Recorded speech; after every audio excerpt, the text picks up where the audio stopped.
Raportet zyrtare të KLG-s, KLP-s, SPAK-ut dhe institucioneve të tjera të drejtësisë po nxjerrin çdo ditë në pa një realitet dramatik. Sistemi i drejtësisë në Shqipëri ndodhet në krizën më të rëndë funksionale të dekadave të fundit. Sot, në gjykatat shqiptare rezultojnë afro 150.000 dosje stok.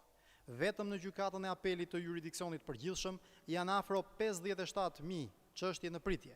Një qytetari shqiptar mund t'i duhen deri në 10 apo 12 vite për të marrë një vendim të thjeshtë përfundimtar, me mbi 6 vite pritje vetëm në apel dhe rreth 5 vite në gjykatën e lartë. Më alarmanti është fakti se stoku i dosjeve gjyqësore është rritur me mbi 30% krahasuar me vitin 2024. Pra, jo vetëm që sistemi nuk po e ul krizën, por po fundoset dhe më thellë nga viti në vit. Me këtë ritëm, në vitin 2028, Shqipëria mund të ketë mbi 200.000 dosje gjyqësore të pazgjidhura.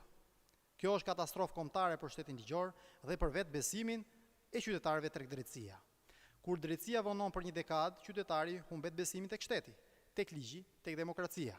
Një biznes falimenton pa marrë vendim gjykate, një familje pret me vite për një pronë, një dëmshpërblim apo një të drejtë elementare. Kjo nuk është drejtësi europiane, por drejtësi e paralizuar. Raportet tregojnë gjithashtu se sistemi i drejtësisë sot funksionon me vetëm 70% të kapacitetit normal, me mbi 100 vakanca gjyqtarësh në të gjithë vendin. Në këto gjykata, një gjyqtari duhet të përballojë deri në 2000 dosje në ngarkim. Këto nuk janë më probleme rutinë administrative, por janë shenja të qarta të kolapsit të sistemit të drejtësisë.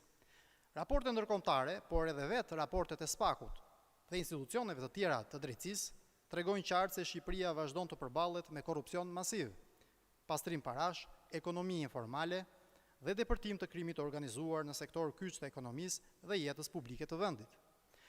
Dhe në vend që qeveria të reflektojë për këtë katastrofë, Edi Rama vazhdon të dalë çdo ditë në televizor për të shitur shqiptarëve propagandë boshe për integrim evropian.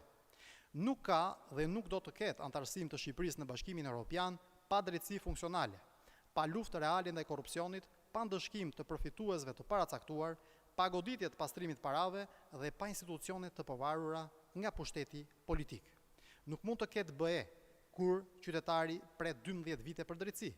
Dhe mbi të gjitha, nuk mund të ketë drejtësi të pavarur kur vetë kryeministri ndërhyn publikisht apo politikisht sa herë që hetimet afrohen pranë pushtetit, ministrave, aferave apo klientëve të qeverisë. Shqiptarët shohin çdo ditë presionin politik, intimidimin publik dhe përndjekjet për të ndikuar institucionet e drejtësisë sa herë që preken interesa të lidhura me qeverinë. Partia Demokratike do të vazhdojë të denoncojë çdo përpjekje për kapjen politike të drejtësisë dhe çdo tentativë për të mashtruar shqiptarët me fasadë integrimi, ndërkohë që shteti ligjor po shembet përdit para syve të tyre.